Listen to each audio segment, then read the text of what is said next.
ni dechrau wrth ysdau, a mae Andy Manwy efo ni heddiw a fory. Croeso, Andy. Helo, croeso.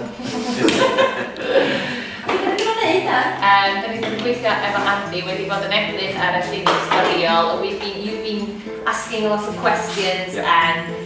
yeah, just like sort of seeing where you are really, and seeing where you're up to. Just kind of, it's been good. And we've been doing chydig gwaith efo propiau a felly hefyd.